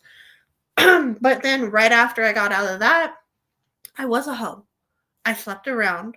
I was with multiple men. I enjoyed it because for once in my life, I was a skinny girl and people liked me. And it was the best feeling, but at the same time, I didn't feel fulfilled, and I never felt more disgusted with myself in my entire life. And also, when I was younger, I talked to older men. I literally talked to P's on the internet because I was so lonely and searching for love. And that's what it boils down to. People are searching for love that they can't find and they don't know where to look. So they look for the most convenient thing because as human beings, we need love, we need community, we need partnership. God created two people. He created Adam first, then he brought him all the animals. None of the animals were suitable. So what did he do? He took part of Adam and made Eve. He made him a helper. It doesn't mean that women are less than man. No, it means we are created to help one another. A woman is literally created to assist a man on what he is supposed to do. And I'll actually be doing a video about that soon, about the family dynamic and where each person falls in with God. There's a structure that we have. They call it the nuclear family. That's what it's called. How do y'all feel about calling someone their pronouns? Pronouns, okay, these are the pronouns is he, she, and that's it. Once you say them, you're talking about multiple people or you're talking about somebody in a third person, okay? At no point in time should a singular person be referred to as them in the first person because them is multiple. That's literally what it was made for, is a multitude to describe both male and female. And for whatever reason, we've assigned it to singular people. And it doesn't make sense. We're changing things that are a certain way for a reason, and society is just like, let's make them feel good about themselves. But what we don't understand is what society is really saying is, let's make the numbers stop. If we can make the numbers stop, that's great. Because the planet can't survive on the numbers that we have already. If we continue with the growth, where are we going to end up? And the enemy is right in there just whispering along like, it's okay, God doesn't care, it's fine, God will be okay with it. But he's not okay with it. He loves you so much that he's not okay with it. And it's hard for people to understand that. Exactly. Yeah. Ishtar. Yeah. It's okay for people to want to be something they're not to an extent. But if we're willing to say you can be a female if you're a man or a man if you're a female, why can somebody not be a different race? Why? What if they feel that way? What if their whole life people were like, yeah, you told. When I was younger, do you know people used to call me an Oreo? Does that make me a black person? No, it does not. But that's what I was called as a kid. And you want to know why? Because the majority of the people I hung out with were African American or they were Hispanic. Because that's the people I had around me. I didn't have other Native Americans. Oh, by the way, I'm not a white girl. I'm a Native. Did you know that? But you probably assumed I'm white because of my color. You know what I don't assume? Is people's genders, because I can see physically what you are. Even if you have facial hair as a woman, there are defining features that tell you you are a woman. If you have a vagina, that is a woman. If you have a penis, that is a man. If you have both, one of them probably doesn't work. Let's be honest. You can say that they work, and those very, very, very rare times that they both work, you have one predominant chromosome over the other. You have one predominant reproductive system over the other. So you have a gender. We just refuse to assign it anymore. We refuse to say the truth. And it's so sad that the truth has become subjective. If we have subjective truth, then nothing matters. If there is no straightforward truth and everything in the world is subjective, everything in the world boils down to what people think, the world is going to a very sad and scary, scary place. The Return of Gods by Jonathan Chan. All right, I'll have to look at that, Todd. I've never read that. I'm gonna definitely have to look at that. I'll actually write it down real quick so I don't forget. Jonathan Chan. Jesus loves you though. I'm gonna be hopping off in just a second because my babies are waking up and I gotta attend to them because I am a mommy. I was blessed with that because I'm a female. I have that ability because I have a uterus. A man will never have a uterus.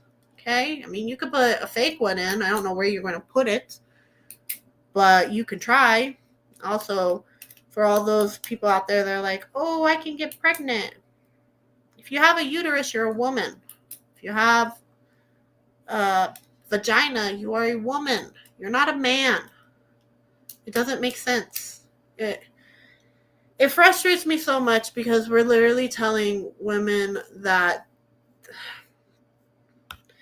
So people get mad if a white person says, let's not look at color, because they say that we're erasing all of the things that African Americans have gone through, right? So why can a man say all of a sudden he's a woman? Is that not erasing all the things that women have fought for over the years? Has that not... At one point in time, we were seen as less than people. Why is it okay for a man to say he is a woman? Doesn't that erase everything that we have been through as women? Everything we go through on a daily basis? Because for me, it does. In the same way that people feel that if we stop looking at color, it erases all the hardships that people went through in the past. If you say a man is a woman, you're erasing the fact that I go through pain every single month, that I have to deal with this disgusting blood that seeps from my body every single month. You are taking away from the fact that I had to shove tiny people out of my body and it hurts, okay?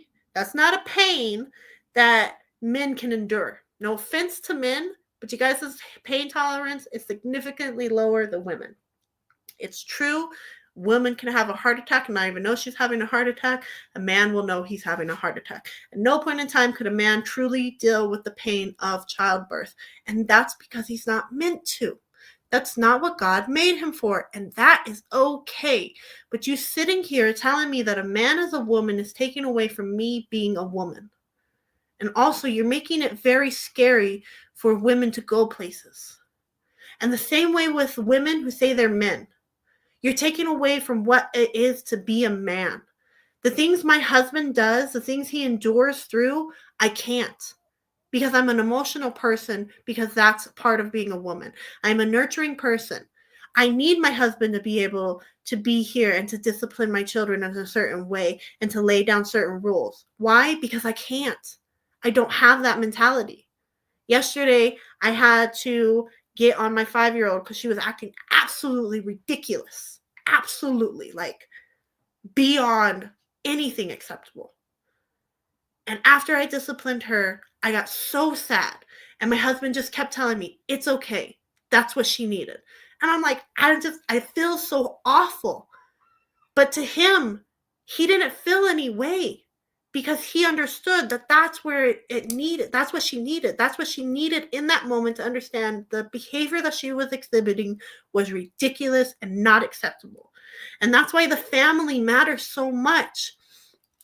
Julius had said it in the chat, and Kanish was talking about it on the live.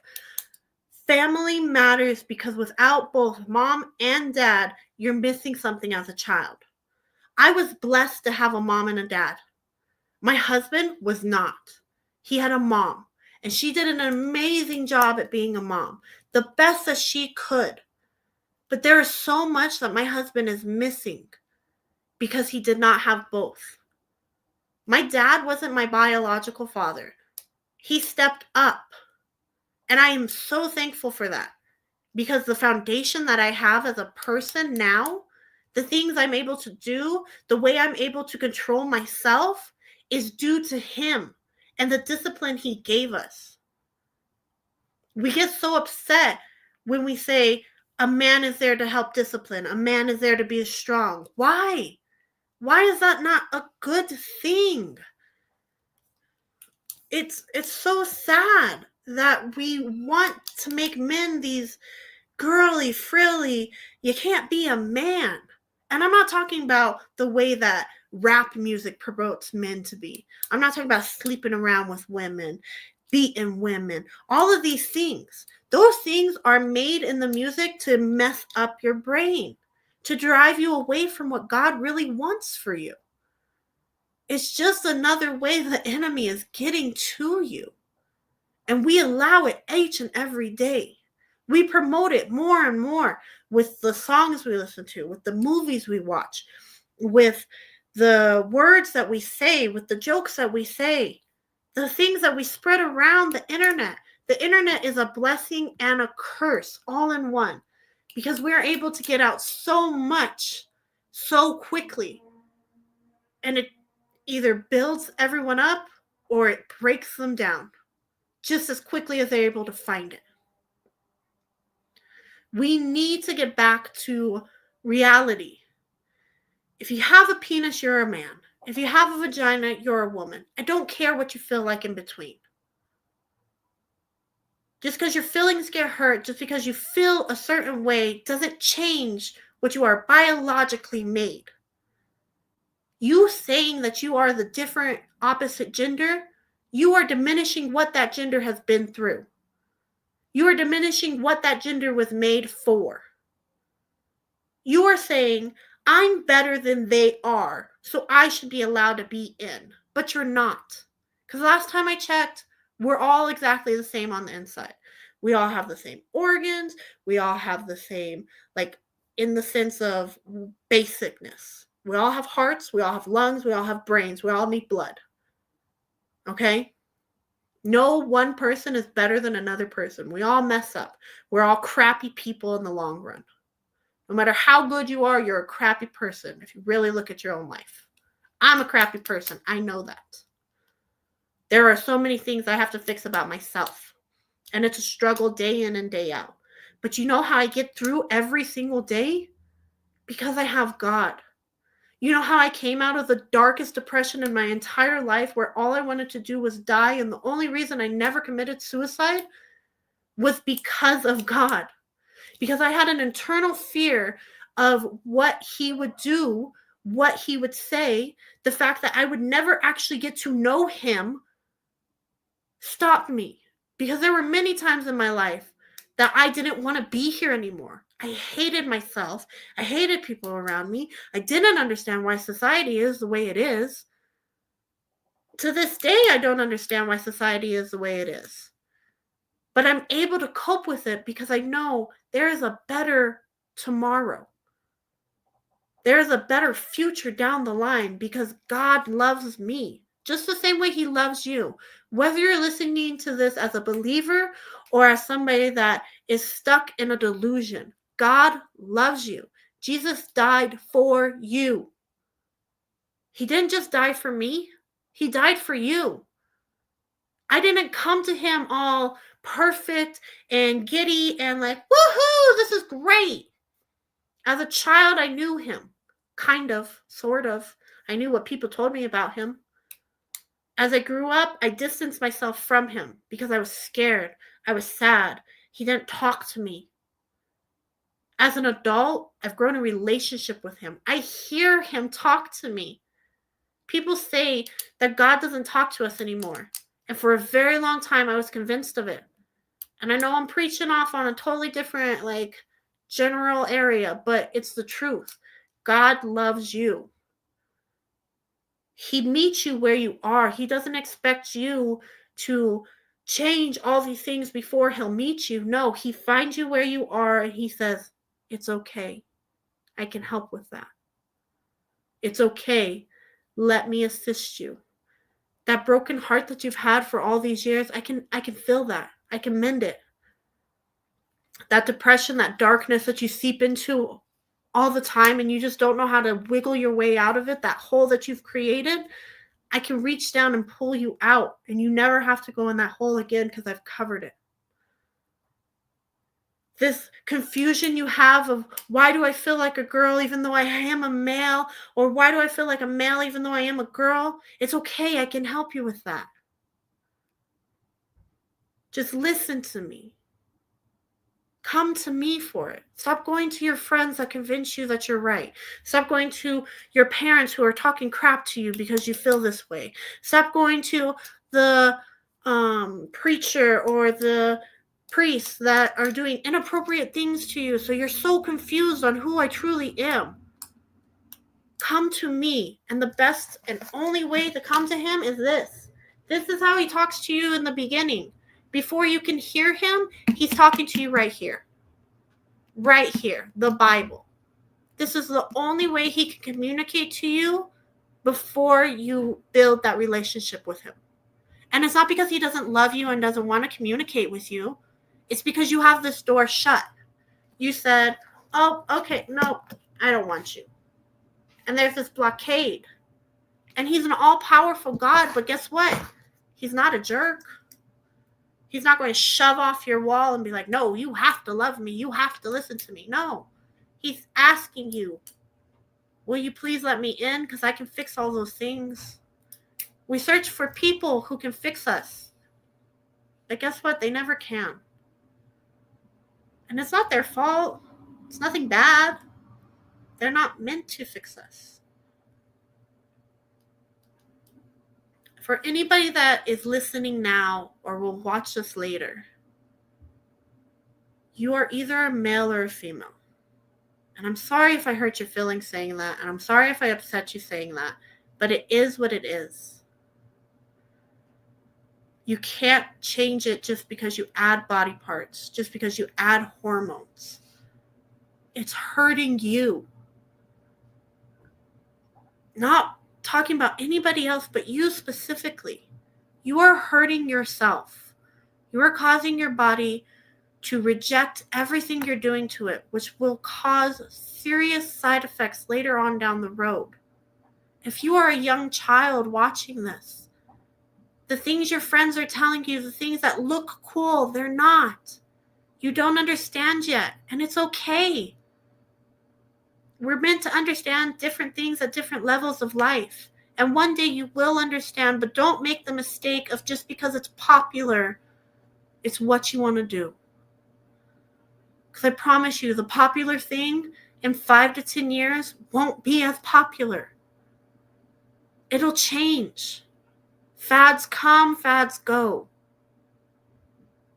You're hurting yourself and you're stopping what God truly meant for you. So please listen. Wait. Wait until your brain is truly developed. That's in your 20s and your 30s.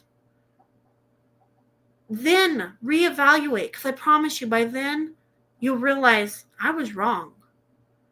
I might feel like this every now and then. I might have these extra tendencies, but in reality, I am what I am. And most of all, find God. Don't find him in a religious aspect. Find him for yourself by reading the Bible. Dive into it. Start reading it.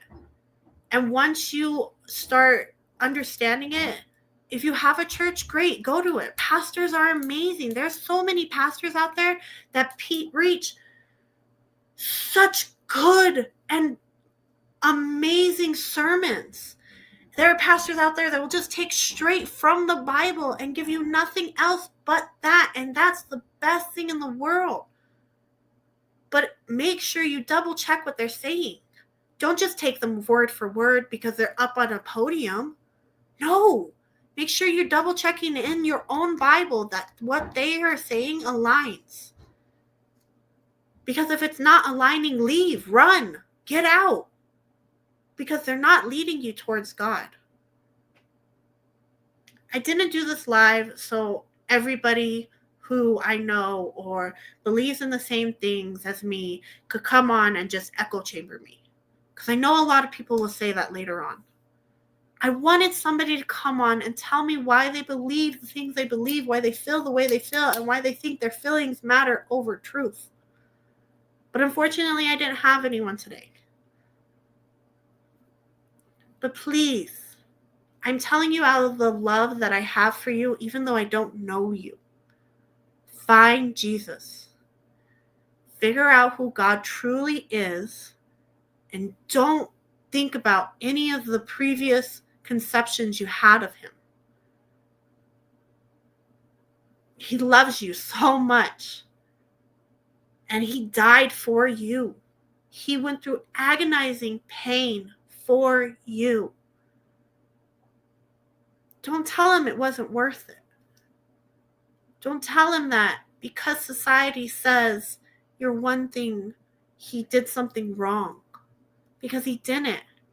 He made you the gender he made you because he knew that you could take it. Men can't be women. They can't deal with what women truly deal with. Women can't be men. We can't deal with what men deal with.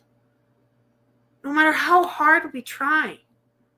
So please, please, please, just think before you act, before you destroy your body, before you harm yourself.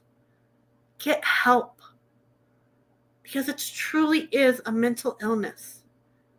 Society just labeled it with a pretty sticker and said, hey, let's do this now. They're sterilizing you. And you're walking right into it. That's all I have, you guys. I really got to get inside. My tiny people are awake. Their aunties are taking care of them, thankfully, but I got to get in there. I appreciate everyone who came on today. I appreciate anyone who listened. Teapot, I don't know who you are, but I appreciate you so much for staying here and listening. I hope all of you have a wonderful and blessed day. Jesus loves you, and I'll see you guys next time. Love yous. Bye.